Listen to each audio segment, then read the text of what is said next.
The retail price on this would be $15,000 to $18,000 for this dress. I'm terribly sorry. $15,000 to $18,000? Yes. Yes. I am never going to be able to talk to my wife again. Good Lord. Imagine pulling an old dress out of a storage trunk, only to find out it's worth more than a luxury home. On Antiques Roadshow, that dream actually came true.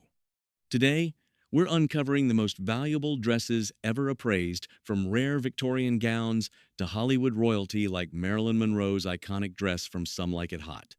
How does a forgotten garment turn into a million-dollar treasure? Let's trace the seams and find out. Don't forget to subscribe for more unbelievable discoveries. Insurance value on this, it would be closer to $12,000 to $18,000. Wow. Growing up, we would just play around beautiful, beautiful pieces of artwork. An old dress, an old book, and just over $50. That was all it took to begin one of the most unforgettable fashion discoveries ever seen on Antiques Roadshow. No one bought this dress believing it would one day be worth a fortune. It was simply too beautiful to leave behind. Actually, my wife acquired it. We lived in Massachusetts in the mid-70s, and my wife began collecting basically lovely pieces of old clothing. And we were at a small show, and she got talking to an elderly woman about the fact she loves, and the lady said, "I have something to show you." It would be many years before they realized they had brought home one of the most iconic dress designs of the 20th century. It was a DELPHOS gown, created by Mariano Fortuny, the Spanish artist celebrated for blending painting, theater, and textile craftsmanship into a single work of art. At a time when women were still confined by heavy corsets and structured silhouettes, Fortuny introduced something completely different. His gown flowed naturally with the body, creating an elegant shape through movement rather than restriction. The inspiration came from ancient Greek sculpture, but what truly made the DELPHOS legendary was its remarkably fine silk pleating. Fortuny never revealed the complete process behind those distinctive folds. After his death in 1949, the secret was largely lost, making original DELPHOS gowns extraordinarily difficult to reproduce.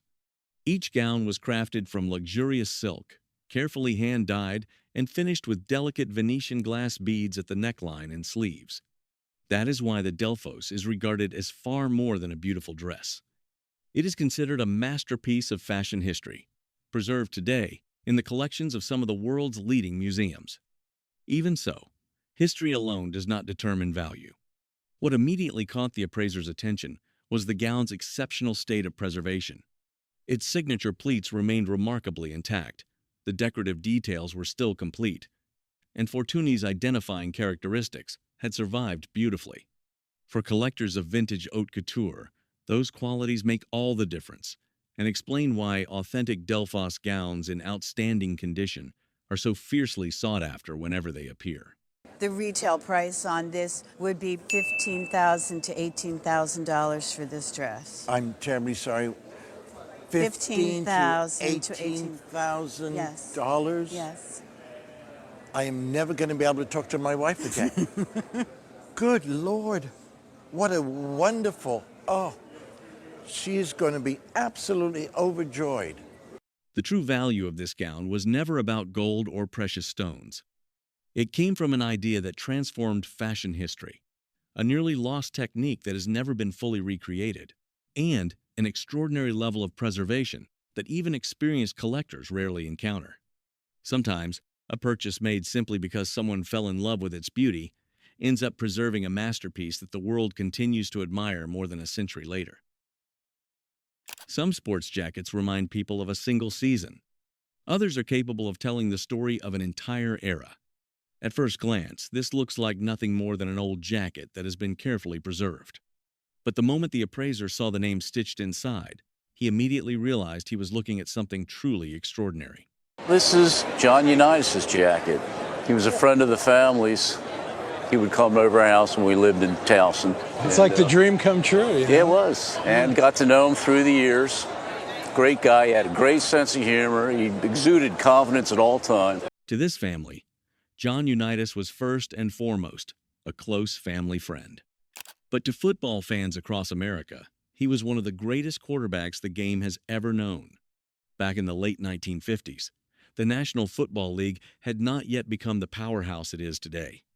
UNITAS helped change that with his remarkable vision, pinpoint passing, and natural leadership on the field. The defining moment of his career came during the National Football League championship game of 1958, when the Baltimore Colts faced the New York Giants. It became the first championship game to go into sudden death overtime and was broadcast live across the United States. The game would later earn the legendary nickname, the greatest game ever played. That victory not only secured another championship for the Colts, but also marked the beginning of the National Football League's rise into mainstream American sports. This jacket is directly connected to that historic moment. It was never a souvenir made for fans. It was a genuine championship jacket presented to a member of the team after the title victory. Only a very limited number were ever produced, and few have surfaced on the collector's market. What impressed the appraiser most was the original embroidered John Unitas name, the world champion's 1958 insignia, and the remarkable condition of the jacket after more than half a century. In the world of sports memorabilia, proven ownership is everything. When an artifact can be traced directly back to one of the greatest legends in football history, it becomes far more than an ordinary collectible. And it's very rare to find anything of his, and it's certainly amongst the most desirable. Well, I would conservatively estimate it at $40,000 to $60,000 for auction. And who knows where it would go. Baltimore Colts memorabilia is incredibly desirable. It's a remarkable piece. What makes this jacket so remarkable is not simply its estimated value. It is a surviving piece of the moment when professional football entered a completely new era, forever linked to one of the most influential names in National Football League history. Sometimes an old jacket preserves far more than memories of a championship season. It preserves the moment when a legend was making history, and that is exactly why collectors continue searching for treasures like this year after year. Not every white suit was made to become part of history, but there is one that instantly reminds millions of people of one of the world's most recognizable brands. The remarkable part is that it was never displayed in a museum or locked away in a vault. For many years, this suit simply remained in the closet of a family who once lived next door to the man who wore it. For the last 5 years of his life, from 75 to 1980, we lived right next to Colonel Sanders. When I was a senior in high school, there was a Halloween costume contest, and I went over to ask the Colonel if I could dress up like Colonel Sanders for the contest. The Colonel said, absolutely, no problem. He said, I'm going to give you a white suit to use, so he let me use his white suit. To the high school student who borrowed it, this was simply a Halloween costume. To the rest of the world, it was the unmistakable look of Colonel Harlan Sanders, the founder of Kentucky Fried Chicken. Few people realize that before building the KFC empire, Sanders worked a wide variety of jobs and did not achieve real success until he was well into his 60s. After a new highway caused business at his restaurant to collapse, he chose to start over by franchising his fried chicken recipe, traveling across America, and persuading restaurant owners to serve his famous recipe. Throughout those journeys, the white suit became his signature. That is exactly why the suits he actually wore have become so desirable to collectors. The suit featured on Antiques Roadshow is even more significant because its provenance is exceptionally clear. It did not come from an antique store or an anonymous auction. It remained with a family who personally knew Colonel Sanders and received it directly from him. That uninterrupted history of ownership leaves very little doubt about its authenticity and turns the suit into a genuine piece of both KFC history and American business culture. They actually told me that at an auction in 2002, it was actually a charity auction, one of the suits auctioned off for $80,000. Wow. But she told me that was for charity, so it probably would have went for more. She did say that this valued at between $30,000 and $50,000. I was not expecting, I had no idea. The value of this suit has never been about the fabric or the tailoring. Its significance comes from the man who wore it and the extraordinary business legacy he created. Sometimes an ordinary-looking object becomes the witness to an incredible entrepreneurial journey, reminding us that the world's most iconic symbols often begin with the simplest of things. Not every hidden treasure is buried beneath the ground. Some remain right above our heads for more than a century without anyone ever knowing. That is exactly what happened to this pair of jeans. They were never placed inside a chest or displayed in a glass case. Instead, they were forgotten in the ceiling of an old house until the building was finally taken apart and the long-hidden secret suddenly fell into plain sight. I was taking apart an old house, probably built in the 1880s, in a mining town west of Boulder in Colorado. Was pulling down the ceiling boards in the living room, and they just dropped out of the ceiling. All of a sudden, they were like right there. It seems a bit strange that that's how you'd find them, but actually, old clothing is often found kind of stuffed in walls or stuffed in ceilings as makeshift installations. At first glance, they look like nothing more than a worn-out pair of work pants. But it took only a few moments for the appraiser to recognize them as an authentic pair of Pacific Coast buckleback jeans produced in the late 19th century, when the American denim industry was entering a completely new chapter. After Levi Strauss's rivet patent expired, a number of manufacturers began producing their own denim workwear. Pacific Coast was one of those early competitors. Although far less famous than Levi's, the company produced far fewer garments, making surviving examples significantly rarer today. One of the most recognizable features is the buckleback across the waistband. The jeans also retain a crotch rivet, a construction detail found on some of the earliest denim designs before it gradually disappeared from later production. Even more fascinating are the signs of everyday use. The wax stains still visible on the fabric suggest the original owner may have been a miner who relied on candlelight while working underground long before electric headlamps became standard. For collectors of vintage workwear, those marks do not reduce the value. Instead, they transform the jeans into a genuine historical artifact that captures the realities of American working life more than a century ago. These we would be classifying as buckleback jeans. These are rarer than Levi's. I would say conservatively at auction, these would be worth $15,000 to $20,000. Wow, that's incredible. What makes these jeans so remarkable is not that they once belonged to a famous person. Their true value comes from the story they preserve about ordinary workers who helped build America through hard labor. More than 100 years hidden in darkness never erase that history. Instead, every stitch, every worn edge, and every drop of candle wax turned an old pair of work jeans into a surviving piece of the past that collectors would be proud to own. Some family heirlooms spend decades being known by the wrong name. Then one day, it takes an expert only a few seconds to prove that everyone has been mistaken. That is exactly how the story of this robe begins. For years, it was believed to be a Japanese kimono and was proudly displayed in the grandmother's collection. No one imagined that its true identity was something entirely different. So this is my grandmother's Japanese robe, or we believe it's Japanese. So we know that she purchased it in the late 1980s. It's not from Japan. Okay. It's actually Chinese. Okay. I had no idea. With just a few details in its cut and decorative patterns, the appraiser identified it as a Manchu silk surcoat from China's Qing dynasty, dating to the late 19th century during the reign of the Guangxu Emperor. This was not an everyday garment. It was an outer robe worn by noblewomen during semi-formal court occasions and other important events. Confusing it with a kimono is understandable. Both garments are made of silk and feature wide sleeves, but Qing court clothing followed remarkably strict rules governing the collar, proportions, and placement of every decorative motif. One detail that helped date the garment was its pinkish-purple background color.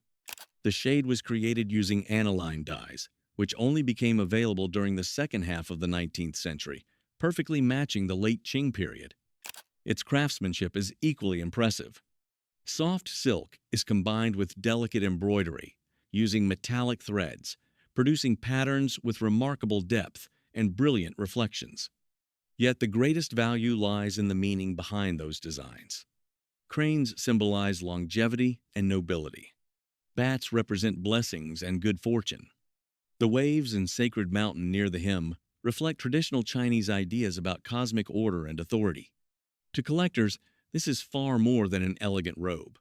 It is a historical document woven in silk, with every motif preserving a story about rank, belief, and the culture of the Qing court.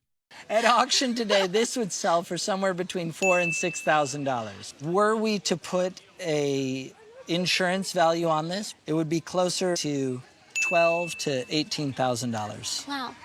Yeah, it was always displayed in her home very beautifully. The most memorable part of this story is not the final appraisal. It is the moment an entire family finally discovered what they had been preserving for so many years. A garment they had always called a Japanese kimono was restored to its true identity as a Qing dynasty court robe. Sometimes the greatest gift an appraisal can offer is not a number. It is the chance to return an object to the story that has belonged to it for well over a century. Some family heirlooms are carefully preserved for decades, not because anyone believes they are valuable, but simply because everyone feels they are too special to throw away. This dress was kept for exactly that reason. For many years, the family believed it had been made during the 19th century. The appraisers quickly realized that its true story reached much further back in time. It was given to us by a good friend of my wife's mother, and it was from her family, and we think it was in the 1800s that the dress was made. My wife is a home ec teacher, and so she was very interested in all the work that went into making the dress. It was given to my wife about in the 1960s. It's earlier than you think. From its construction, fabric, and silhouette alone, the appraiser dated the dress to around 1798, near the end of the 18th century. It came from a time when the United States was still a very young nation and every garment was made entirely by hand. The dress is made from indigo-printed cotton, a refined fabric that was most likely imported from England before being tailored in America. Producing richly printed cotton at that time required a complicated process of printing and dyeing, making such textiles especially valuable. Yet the most important clue was hidden in the dress itself. The carefully hand-pleated back and its distinctive shape belonged to a fashion style that existed only briefly before Regency clothing completely transformed women's silhouettes. Those construction details allowed the appraiser to narrow its date to the closing years of the 1790s with remarkable confidence. Even more extraordinary is its condition. After more than 2 centuries, the dress still retains much of its original structure, including its lining and delicate hand stitching. To museums and costume historians, garments like this are far more than beautiful clothing. They are invaluable historical records that reveal how people dressed, how garments were constructed, and how fashion evolved during one of the most important periods in early American history. It is a very elevated, up-to-date day dress in great condition. For insurance purposes, you would have an insurance value of $15,000. Oh my goodness. That's amazing. It's very rare. Unsuspected. My heart stopped when we saw it. What makes this dress so remarkable is not that it once belonged to a famous person. Its greatest value is that it has survived for more than 200 years while continuing to tell the story of the era in which it was made. Sometimes an old dress is far more than clothing. It becomes a surviving piece of history, allowing us to glimpse the lives of people from more than 2 centuries ago through every stitch and every thread that still remains. Some uniforms belong to a profession. Others become symbols of an entire era. Just the bunny ears, the bow tie, and the little cotton tail are enough for millions of people to recognize the unmistakable image of a Playboy bunny. But what makes this collection truly special is not the Playboy logo. It has remained with the very woman who wore it during the golden years of Playboy. Okay, well, this Playboy costume was the 1976 Playboy Bunny of the Year costume from Chicago. And the trophy was the award for the international pageant that was televised on ABC, and it was held in LA at the Dorothy Chandler Pavilion. I have a long history with Playboy. I started at the St. Louis Playboy Club, transferred to the Chicago Club, lived in the mansion when Hef was in residence. During the 1960s and 1970s, Playboy was far more than a famous magazine. It had grown into an entertainment empire with Playboy clubs across the United States, attracting celebrities, business leaders, and many of the most recognizable names of the time.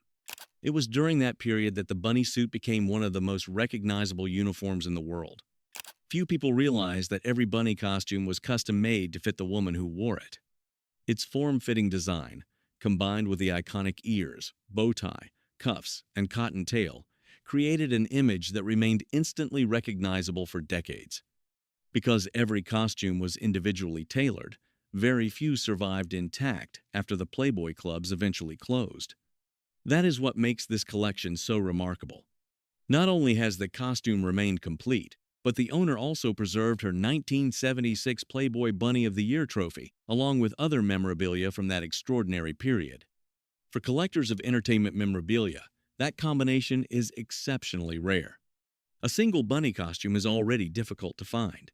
A complete costume that remains with the original bunny, together with the award she actually won, and the story behind it, is even more extraordinary. That clear provenance elevates the collection far beyond the value of a costume alone. I think most of the women who won that, it was such a prestigious thing to win that I would expect at auction for that to be estimated anywhere between $2,000 to $3,000. Oh, really? And you also have that program over there, which would be at least $200 to $300, if not more. So altogether here, you have at least $8,200 to $11,300 worth of stuff. Whoa, that's awesome! What makes this collection truly remarkable is not simply its appraisal. Its greatest value is that the entire story has remained intact for nearly half a century. The costume, the trophy, and the woman who once wore them all stand together before the appraiser. That is something collectors rarely have the chance to see. Sometimes the most valuable treasure is not a single object, but a complete memory that has survived alongside its own history. Not every artifact on Antiques Roadshow was preserved because it was collectible. Some objects exist today for one reason alone: their owner survived. This collection belonged to a Jewish girl born in 1926 in Poland. For decades, her family carefully preserved these items as the last tangible memories of a life forever changed by war. My mother was born in the town of Sosnowiec in Poland in February 1926. She was the child of religious Jews. World War II began for her in September of 1939. A few months after her arrival, she was able to write home to her parents, and that postcard has survived. When Nazi Germany occupied Poland, thousands of Jewish families were separated and sent to forced labor camps. The owner's mother was one of them. At the age of 16, she was deported to Oberaltstadt, where female prisoners endured exhausting labor under harsh and unforgiving conditions. That is why a simple postcard became an extraordinary historical artifact. Every letter leaving the camp was heavily censored, making each surviving message proof that its writer was still alive at that moment in time. Alongside the postcard are a handful of rare photographs. Some portions were cut away, reflecting the constant fear and danger that surrounded even the smallest personal moments. Yet the most remarkable object is an ordinary blouse. It was never intended to be fashionable. According to the family's story, she stitched it together from scraps of fabric collected inside the factory, hoping that one day she might have a chance to wear it if she could leave the camp. For Holocaust museums, personal objects like these are almost impossible to replace. They transform overwhelming historical statistics into the story of a single human life. Every postcard, every photograph, and every piece of fabric reminds us that behind one of history's greatest tragedies were ordinary people with families, hopes, and futures that were taken away. Also, on the blouse, there are very, very few three-dimensional objects that came out of those camps. A value on this, either for insurance or donation, would be $10,000. Although the real value is in how it can be used to teach the future generations. What makes this collection truly extraordinary is not the appraisal. Its greatest value is that it preserves the memory of a young woman who survived one of the darkest chapters in human history. Sometimes an old postcard or a simple blouse can say more than any history book. They do more than tell the story of the past. They remind us that behind history was a real person who lived, suffered, endured, and survived long enough for her story to be remembered. Not every gown worn by a celebrity becomes a collectible. Most appear under the stage lights for a brief moment before quietly disappearing. This gown followed a very different path. It was never purchased at an auction. It was never discovered in an antique shop. Instead, It was a personal gift that Brooke Shields gave to someone who had worked beside her during her final performances on Broadway. I acquired this from a client of mine. I'm a hairdresser, and I was working with Brooke Shields in New York on the Broadway production of Grease. At the end of her run of that show, she surprised me by coming in the dressing room, and she pulled this gown out and told me that if I could fit into it and wear it before she left the show, I could have it. That story alone would already make this gown unforgettable. But what truly excited the appraisers was the name on its label. It was designed by Bob Mackie, one of America's most celebrated costume designers, whose creations became iconic through stars such as Cher, Diana Ross, Tina Turner, and many others. His gowns are famous for thousands of hand-applied beads, sequins, and crystals that sparkle brilliantly beneath stage lights. This is also a true couture design, meaning it was created specifically for a single wearer. That wearer was Brooke Shields, one of Hollywood's biggest stars during the early 1980s. Yet, provenance is what gives this gown its greatest significance. It still carries the original Bob Mackie label, Brooke Shields' autograph, and later even received Bob Mackie's own signature. The collection also includes the original fashion illustration and a photograph taken during the Broadway farewell. For collectors of celebrity fashion, those pieces provide an exceptionally complete history of the garment. A Bob Mackie gown is already highly desirable. A Bob Mackie gown that preserves the story of its designer, its famous owner, and the person who received it directly from her is something rarely seen on the market. But there's a big difference in this because you have a signature from Brooke, you have the signature of Bob Mackie, and you have this wonderful illustration all put together that creates a wonderful part of fashion history. And so at auction, I would believe that this would probably bring $7,500. That's pretty amazing. So isn't that a great gift? That's the best gift ever. What makes this gown so remarkable is not simply its appraisal. It was never kept as an investment. It was preserved because it represented a friendship and a memorable moment on the Broadway stage. A beautiful design can always be recreated. But the story shared by the designer who created it, the actress who wore it, and the person who treasured it for years can only exist once. At first glance, these look like nothing more than a few old fabric items that have been forgotten in a basement for years. The robes have faded with age, the quilt carries the smell of storage, and the small slippers hardly seem useful anymore.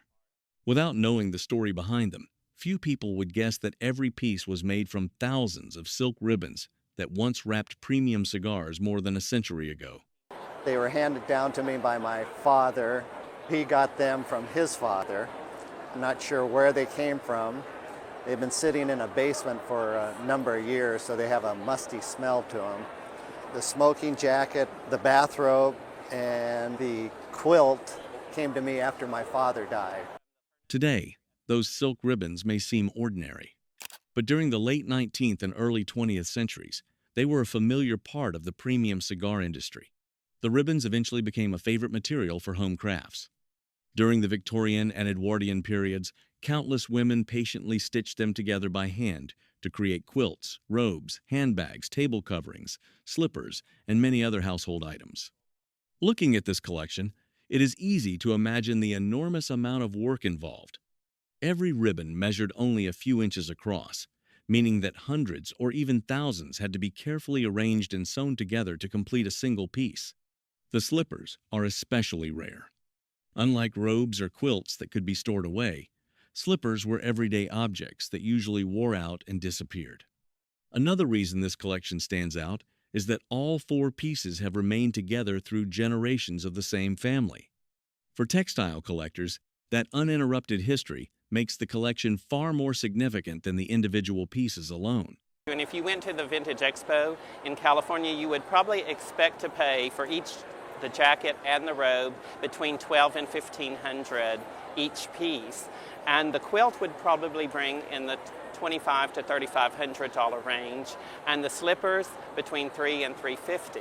So you have a total of $6,800 for the total of all four pieces. Oh, Very nice. The greatest value of this collection is not the silk itself, nor is it connected to a famous owner. Its importance comes from the patience of someone who saved thousands of tiny ribbons and transformed them into beautiful household objects by hand. More than a century later, that patience still survives in every stitch. The appraisers were not simply looking at old fabric stored in a basement. They were looking at a remarkable piece of American cultural history, where even the silk that once wrapped a cigar became part of a lasting work of art. Few people would imagine that an old sock could become the most valuable artifact in an entire American Civil War collection. It is not a sword, not a rifle, not even a battle flag. It is simply a worn wool sock with a few small holes. Yet those holes preserve the very moment when its owner narrowly escaped death more than a century and a half ago. This is my husband's grandfather's collection from the Civil War. He wrote in here a letter.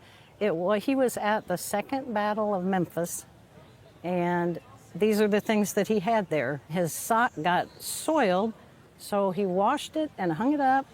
The next day at like 3 in the morning or something, the rebels attacked and shot the tent up and shot up the sock.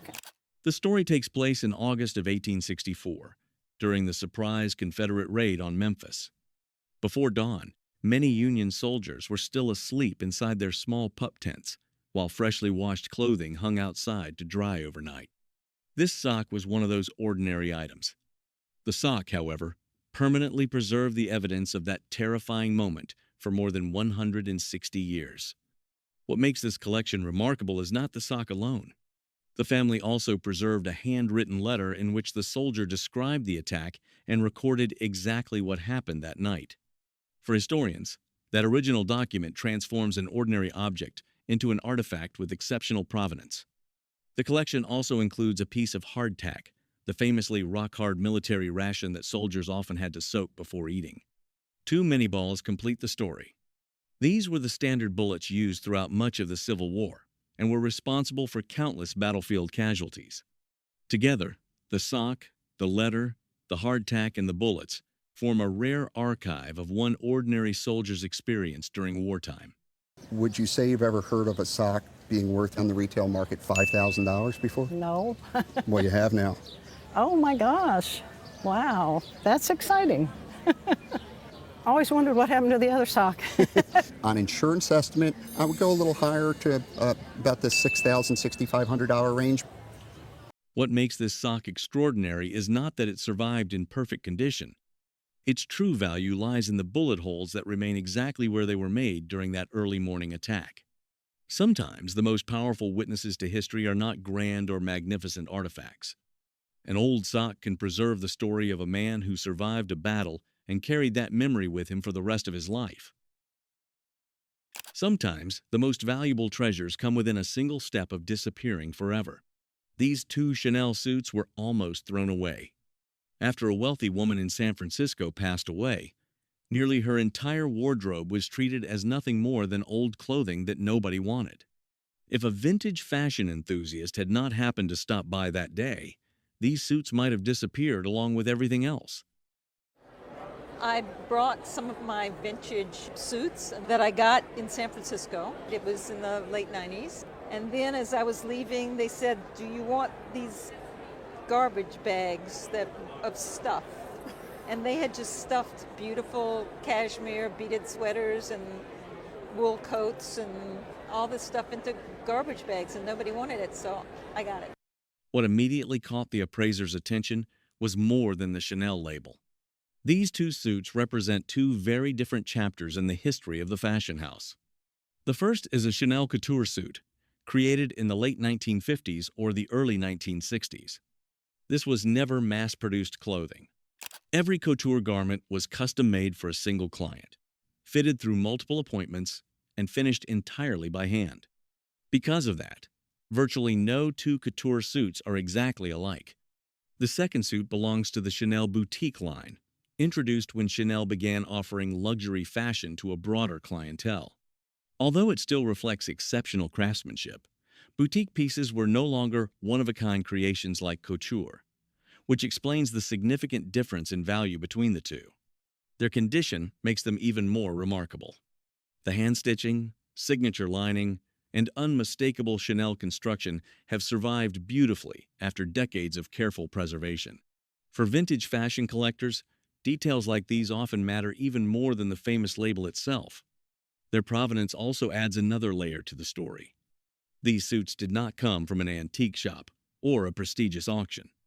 They were discovered inside garbage bags filled with unwanted clothing, and unexpectedly became one of the most memorable fashion discoveries ever featured on Antiques Roadshow. Because this one is the boutique suit, the retail value is probably about $1,800. This suit is probably, the retail value is probably between $3,500 and $4,500. That's what they're worth now? Yes. Chanel is such a desirable label on the retail market. Maybe 100 apiece. The most astonishing part of this story is not the appraisal itself. It is the fact that two Chanel suits, once treated like unwanted clothing, carried with them part of the history of one of the world's most influential fashion houses. Sometimes, the true value of an object has nothing to do with its appearance. It lives in the hands that created it, the decades it quietly survived, and the unforgettable moment when someone finally realizes they are holding a genuine masterpiece. At first glance, this headdress looks more like a prop from a science fiction movie than a piece of music history. Hundreds of interlocking metal rings give it the appearance of something from another world. And that is exactly the effect the man who wore it wanted to create. This extraordinary headdress is closely associated with Sun Ra, one of the most unconventional and influential figures in the history of jazz. Pat Patrick passed away. His mother was still alive and selling some of his memorabilia. So my father, my uncle, and a friend went to the sale, saw this headdress. It was $100, and they decided to split it three ways. My dad had cancer at the time, and so they let him keep it at our house. When he passed away, my mom has kept it since as a kind of a memento, and then Few people realize that this headdress was never originally made for the stage. Its metal mesh began life as a butcher's chainmail safety apron, designed to protect workers from sharp knives before Sun Ra transformed it into one of his most recognizable stage costumes. That perfectly reflects who he was. Sun Ra was never simply a jazz musician. He created an artistic universe where music, science fiction, ancient Egyptian mythology, and philosophy blended into a single vision.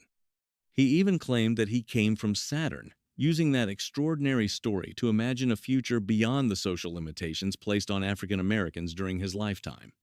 Those ideas helped lay the foundation for what later became known as Afrofuturism, a cultural movement that combines history, technology, imagination, and Black identity to envision new possibilities for the future. For that reason, Sun Ra's costumes were never just clothing. This headdress appeared throughout numerous performances, on album covers, and most famously in the film Space is the Place, a work widely regarded as the artistic statement that best captured his unique vision. Its provenance makes it even more significant. The headdress came directly from the collection of Pat Patrick, the longtime saxophonist of the Sun Ra Orchestra, providing a clear and direct connection to the band and one of the most creative periods of Sun Ra's career. For collectors of music memorabilia, that documented history is every bit as valuable as the object itself. Because of its appearance in on so many covers, at so many concerts, it is probably the second most associated headdress he wore, the most being his big Egyptian one with the globe on top. It's a beautiful piece, and I think at auction, I put an estimate of $3,000 to $5,000 on it. thank you. Yeah. What makes this headdress truly remarkable is not the hundreds of metal rings woven together. Its greatest value lies in the ideas it represents. It was once part of the extraordinary world Sun Ra created, where music could carry people beyond the limits of ordinary reality. More than half a century later, a single look at this remarkable headdress is still enough to bring to mind the artist who forever changed the way the world thinks about jazz, imagination, and the future. Some antiques spend their lives locked inside vaults. This hat did not. For nearly 2 centuries, it simply rested inside its original paper hat box in the corner of an old family room. Generation after generation of children even tried it on as part of their games.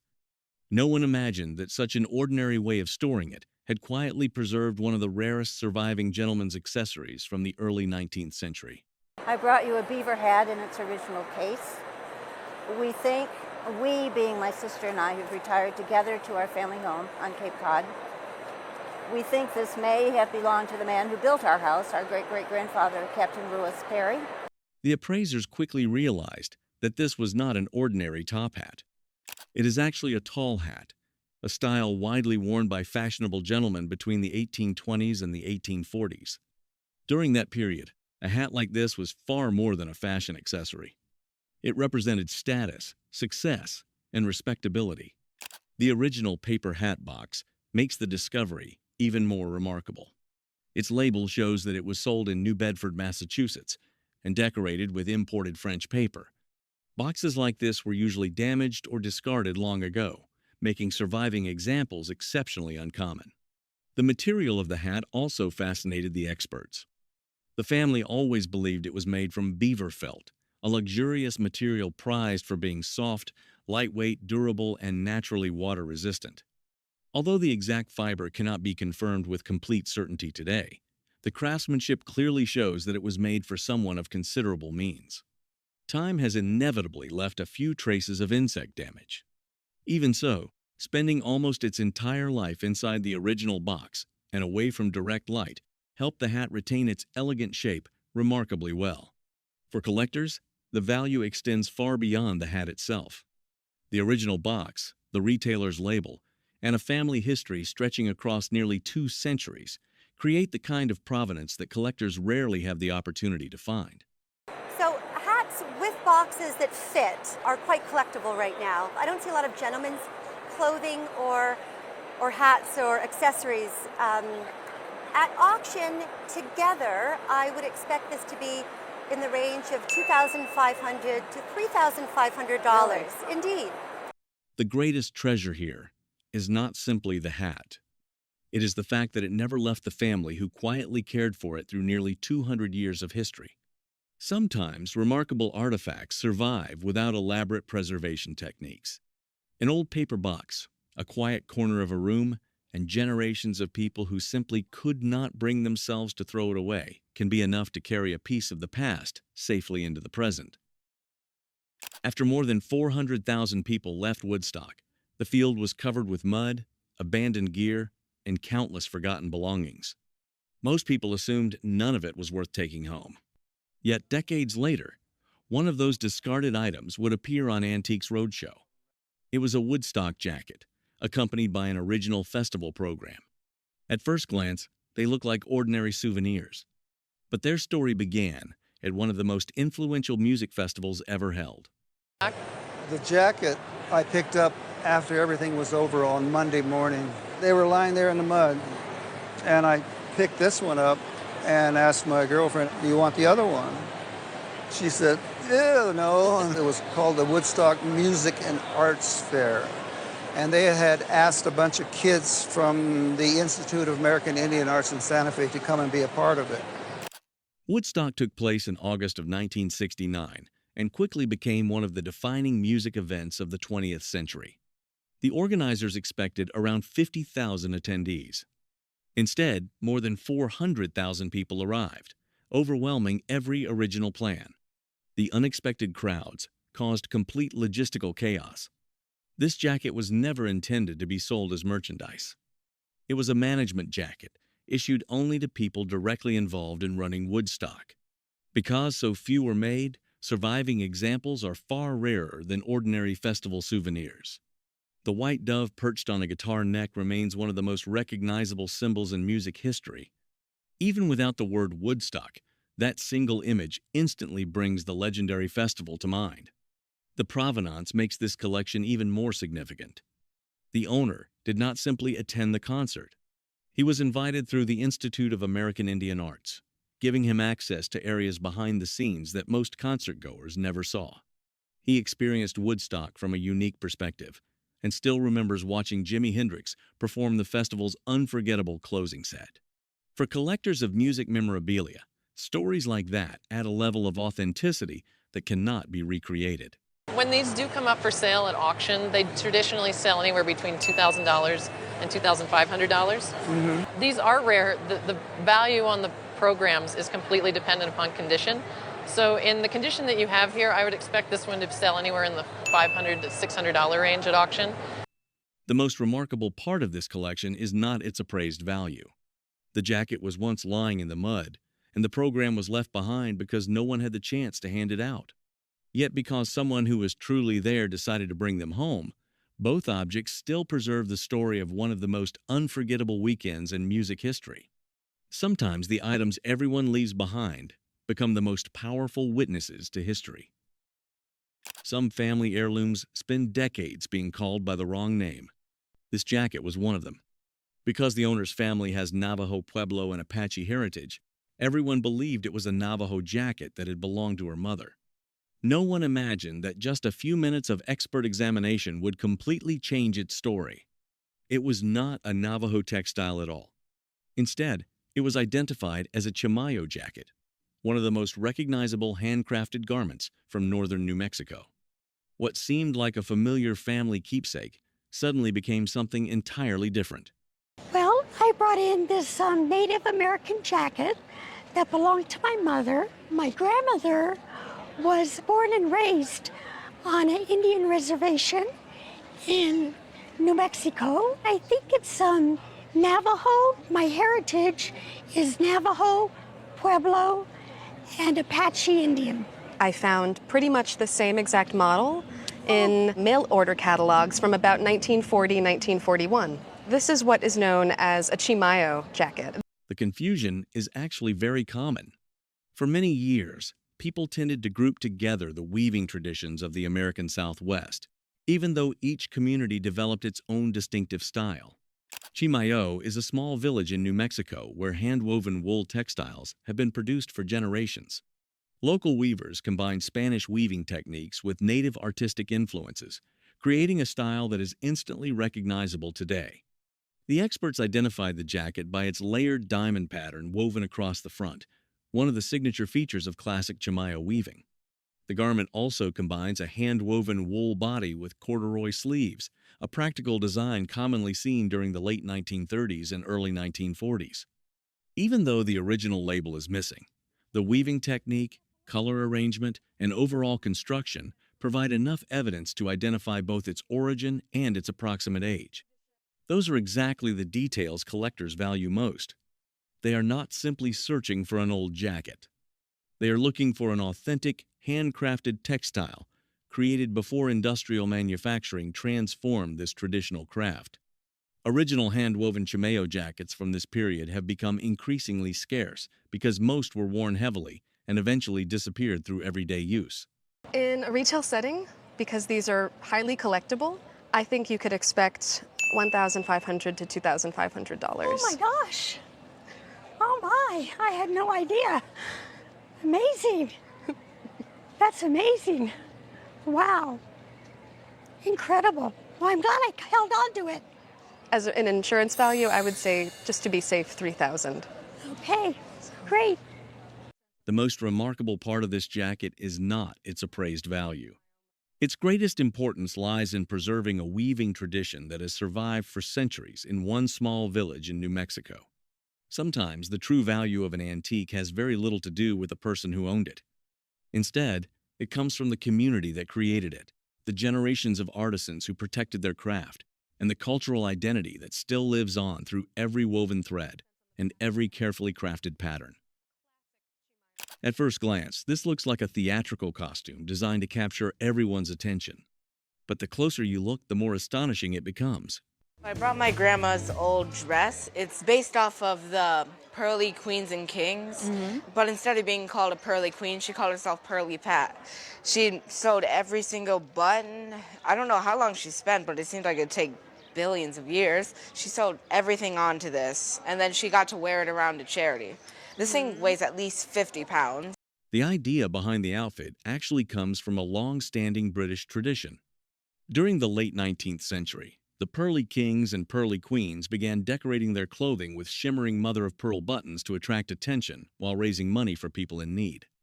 Over time, Those dazzling outfits became enduring symbols of charitable work. The owner of this dress was never an official Pearly Queen. Instead, she proudly called herself Pearly Pat and created her own version inspired by that tradition. What impressed the appraisers most was not simply the number of buttons. Nearly 1,000 mother-of-pearl buttons were carefully sewn into butterflies, fish, cats, hearts, and many other decorative patterns.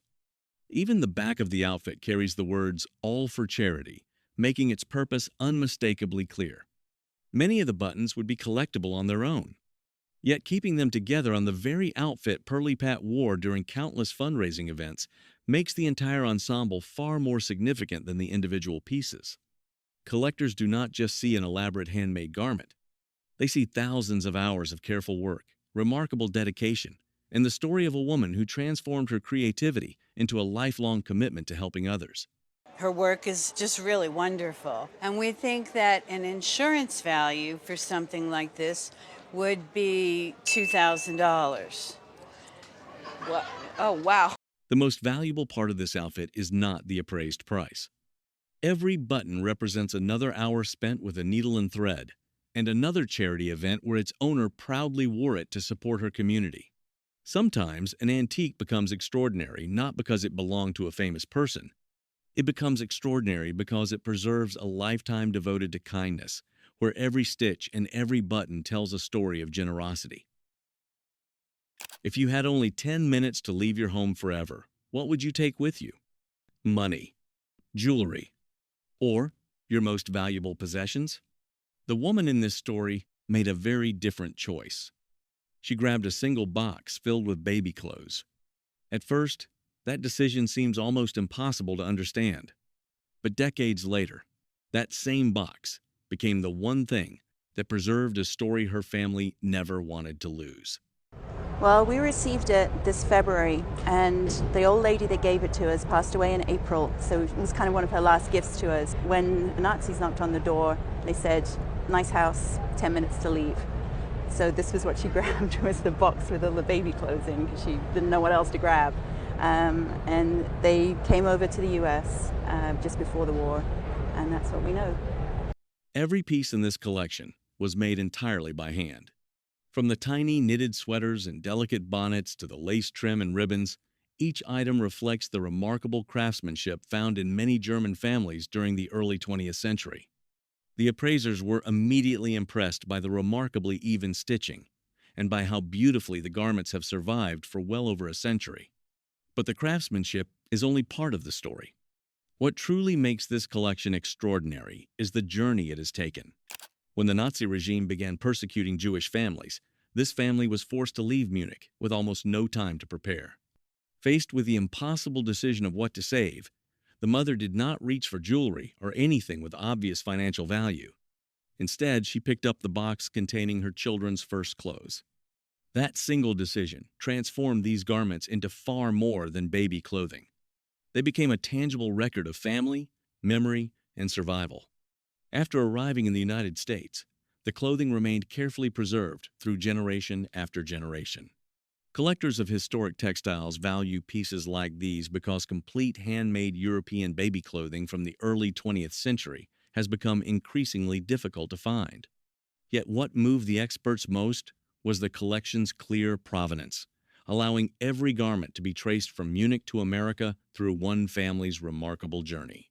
The little jackets are valued between $150 to $200 a piece. So value for your collection is somewhere between $1,500 and $2,000. It's a lot for baby clothes, don't you think? It is a lot for baby clothes. But these are not just your normal baby clothes. These are actually works of art. Mm-hmm. Perhaps that is the most unforgettable part of this collection. These tiny garments can be assigned a monetary value, but no appraisal can measure the moment a mother chose to carry her children's memories instead of her family's possessions. Sometimes the most precious artifact is not the most expensive one. It is the object that traveled with a family through one of history's darkest chapters and survived long enough to tell their story to future generations. Not every Christian Dior dress was created the same way. Some were produced for sale to many customers around the world. Others were made for only one woman. I've been collecting clothes occasionally, and a friend of mine found it up in Seattle. Christian Dior was revered as one of the greatest couturiers in Paris. He started in 1947. He did 22 collections until 1957, until his death. This is a great example. It's autumn 1954. He called it his bronze green collection. The appraisers immediately recognized that this was not an ordinary Dior dress, but a true haute couture creation from the autumn collection of 1954. That was the period when Christian Dior was still personally designing every collection, a decade that collectors consider the golden age of the fashion house. Only a few years earlier, Dior had introduced the revolutionary new look, transforming post-war fashion with narrow waists, soft shoulders, and dramatically full skirts that brought elegance back after years of wartime austerity. This dress still embodies that vision. Hidden beneath the outer fabric is a horsehair crinoline, carefully constructed to give the skirt graceful volume while allowing it to move naturally with the wearer. It was a couture technique that demanded exceptional craftsmanship and countless hours of handwork. Inside the dress, the original Christian Dior Couture label and identification markings are still intact, providing important evidence of its authenticity. It is also accompanied by an issue of Silhouettes magazine from 1954, featuring the very design from this collection. For collectors, original documentation like this is almost as valuable as the dress itself because it directly connects the garment to Dior's historical archive. Its remarkable condition makes the discovery even more impressive. The internal structure remains intact, the fabric has retained its original shape, and the owner has carefully stored it in a breathable fabric garment bag for many years, helping preserve the delicate couture construction. That's good. A lot of people put dresses in plastic and it's deadly, so it's better to put in a breathing canvas bag. I'd say because of the magazine, the background, the condition is very, very important. But this hasn't been touched, and I would consider the estimate to be about $1,500 to $2,000. Wonderful. Thank you so much. You're welcome. What makes this dress truly special is not simply its appraised value. It was created while Christian Dior was still personally shaping every collection, and it has preserved its original couture details for more than 70 years. Sometimes the greatest value of a dress has very little to do with the designer's name alone. It lies in the fact that it still captures a remarkable moment in the history of Paris fashion, when every couture creation was treated as a work of art, made exclusively for one individual, with the expectation that no second dress would ever be exactly the same. Not many people can say they once wore a dress that was nearly a century old simply for playing dress-up. But that was exactly the childhood memory of the owner of this collection. Back then, it was nothing more than her great-grandmother's beautiful dress and a wonderfully soft feather boa. No one in the family realized they were handling genuine survivors from the glamorous years of the Jazz Age. This was my great-grandmother Eddie's flapper dress and feather boa. When I played dress-up growing up, I would wear it. It's from the 1920s, and it is made of a silk chiffon, which is beaded, as we can see, with silver and white beads in a very intricate design. The appraisers quickly identified the outfit as an authentic flapper ensemble from the 1920s, a decade when fashion changed dramatically after the First World War. Women began leaving behind the heavy, restrictive clothing of earlier generations in favor of lighter dresses that allowed them to move freely on dance floors filled with energetic dances like the Charleston. This dress perfectly captures that transformation. Thousands of glass beads and sparkling decorative stones were sewn entirely by hand onto delicate silk chiffon, creating a shimmering effect that came alive whenever the wearer moved beneath the lights of a ballroom. Accompanying the dress are a matching beaded evening purse and a luxurious ostrich feather boa, one of the most fashionable accessories of the era. Pieces like these were designed to complete an elegant evening ensemble and to make every movement even more dramatic. What impressed the appraisers most was not simply the condition of each individual piece. The dress, purse, and boa have all remained together for nearly a century. Among vintage fashion collectors, finding a complete ensemble with its original accessories is far more unusual than discovering the pieces separately. That remarkable completeness, combined with the extraordinary hand craftsmanship, makes this collection a beautiful surviving example of the golden age of flapper fashion. In the retail market, this dress would sell for $800 to $1,000. The purse would sell from $125 to $150, and the boa, in the wonderful condition it's in, would sell for $150. So altogether, that puts your value at close to $1,500 for the entire ensemble. And I used to play in this. And you used to play in it. You were one hot kid, weren't you? Perhaps the most charming part of this story is not the appraised value. It is the fact that this beautiful ensemble survived almost untouched, even after serving as a little girl's favorite dress-up costume. Sometimes, the most valuable artifacts are preserved not because anyone recognized their worth. They survive simply because they became part of a family's happiest memories. Nearly a century later, this dress, its matching purse, and its feather boa continue to tell the story of an era when jazz music, the Charleston, and a new spirit of freedom forever changed the world of fashion. Some people collect autographs in albums. Others preserve them behind glass. The owner's mother chose a completely different approach. Well, this was my mom's. She was born in 1925, so she was visiting baseball games around the early 1940s. She went to see the Cardinals and the Browns in St. Louis, took the streetcar. She'd stay after the games, and beginning about 8th grade through high school, she'd collect autographs. She and her friend would transfer them to the jacket and then sew them on here. During the 1940s, baseball was America's favorite sport, and the distance between players and fans was far smaller than it is today. After games, it was common to see young fans patiently waiting outside the stadium for the chance to collect a single autograph. That was how this remarkable jacket slowly came together. Instead of keeping the signatures on paper, every autograph was transferred onto its own fabric patch and carefully sewn onto the jacket by hand. The result was more than a practical way to preserve the signatures. It transformed the jacket into a one-of-a-kind handmade work of art. The appraisers quickly recognized several legendary members of the street.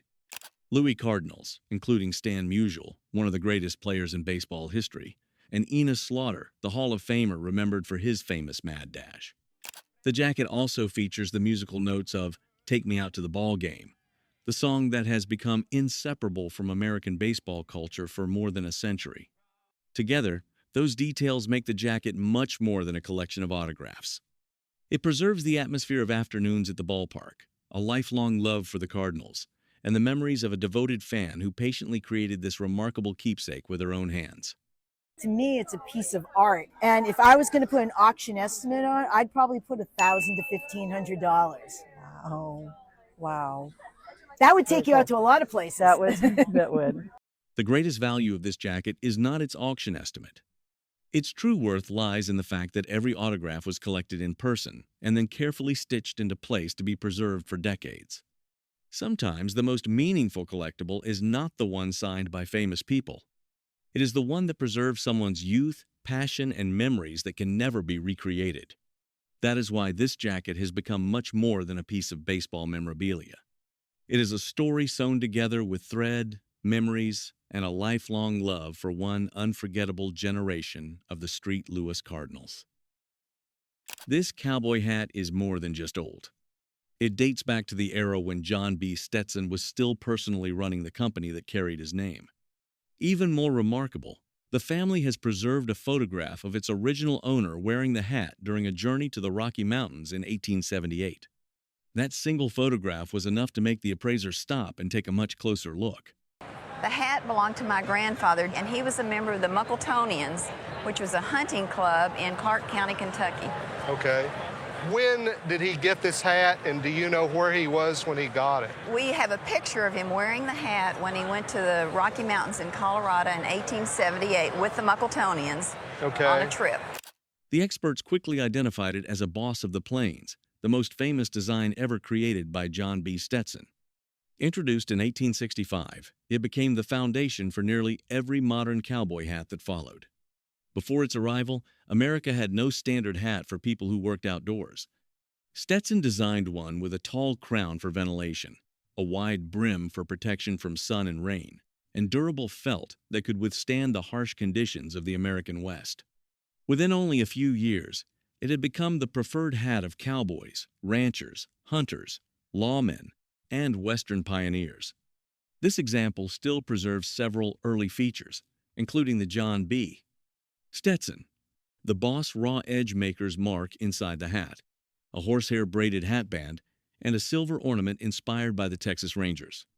But what truly elevates this piece is its provenance. The family not only preserved the original photograph, but also kept documents from the Muckletonians' expedition and even an unfinished antler carving believed to have been brought home by the grandfather during that same hunting trip. Together, these pieces transform the hat from a historic accessory into a genuine witness to America's westward expansion. On today's market, Western collectibles are so popular with the history you have on it. I would say this hat would be worth a minimum of $600. The hatband itself is probably worth $300 or $400, and I wouldn't be surprised at all at a Western collectibles auction if you didn't get $1,000 for the hat, for just the hat. Wow. What collectors value most about this hat is not simply the Stetson name. Its greatest strength is that they know exactly who wore it, where it traveled, and why it has remained in the same family for nearly a century and a half. Sometimes an artifact becomes extraordinary not because it is rare, but because its story has survived alongside it. That story turns this Boss of the Plains into far more than a cowboy hat.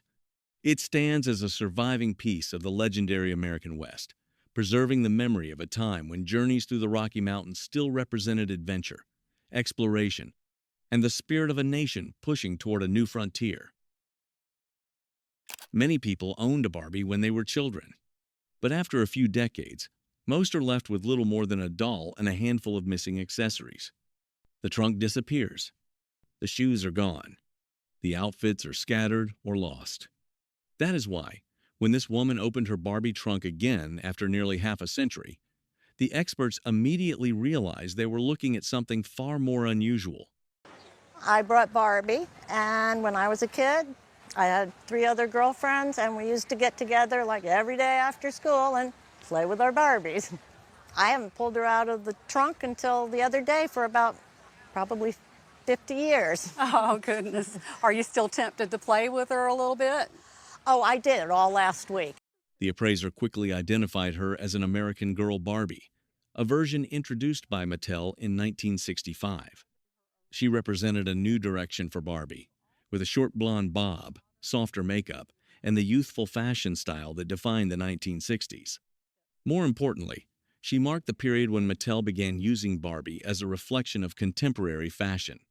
Rather than completely redesigning the doll, the company continually updated her hairstyle, wardrobe, and accessories to match changing trends. Yet the greatest surprise was not the doll herself. After nearly 50 years, the original trunk was still intact. The doll still had her stand. Many of her outfits still carried their original Barbie labels, and the tiny hats, accessories, and other small pieces that children usually lose within only a few years had somehow remained together. For vintage Barbie collectors, that is what truly matters. A single American Girl Barbie is desirable, but a collection that has survived almost complete for decades is far more difficult to find. Even better, this set had never passed through dealers or restoration specialists. It was simply the childhood toy of one little girl, carefully packed away when childhood ended, and quietly left untouched until it was opened once again. This is the American Girl Barbie, and she was made in 1965 by Mattel. And this doll, with her clothes and her case, by the way, is full of other goodies, would retail between $600 and $850. Great, but I'll never give her up.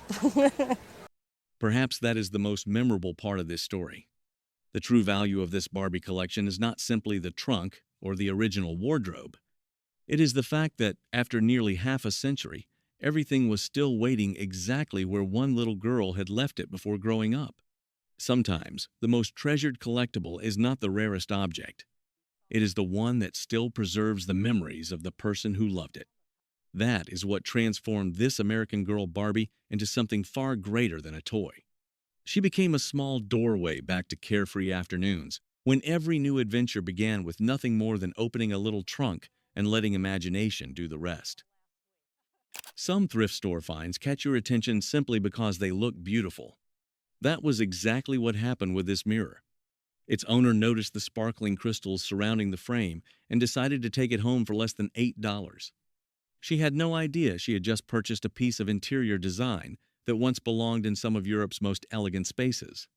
I brought a mirror that lights up and it's got some kind of crystals on the outside. I found it at a thrift store and it was $7.99. You're kidding? No. The experts quickly identified it as an illuminated mirror made by PALWA in West Germany around 1970. PALWA, short for Palm and Walter, was one of Europe's leading manufacturers of luxury lighting and decorative furnishings during the post-war era. Its greatest feature is not the crystals themselves. Instead, hidden lights behind the frame shine through multiple layers of crystal before reflecting back across the mirror's surface, creating a soft, elegant glow rather than harsh direct light.